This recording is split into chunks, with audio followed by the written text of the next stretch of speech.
ஆனா ஒரு சின்ன அட்ஜஸ்ட்மெண்ட். இந்த தடவை உன் அண்ணன் அதனுக்கு செய்துதான் ஆவணும்.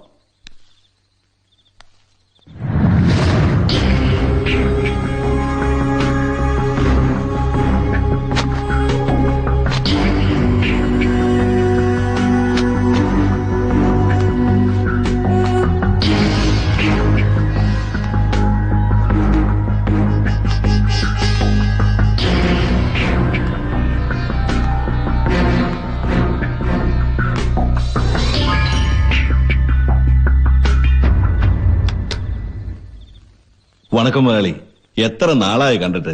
സൗഖ്യമാ? ഞാൻ നിന്നെ കാത്തിരിക്കാൻ തുടങ്ങിയിട്ട് 3 മണിക്കൂറാச்சு. എവിടെ തിരിഞ്ഞാലും ശത്രുക്കളാ ചെട്ടിയാരെ. അതുകൊണ്ടൊരു പൂജ കഴിപ്പിച്ചു, ശത്രു സംഹാരം.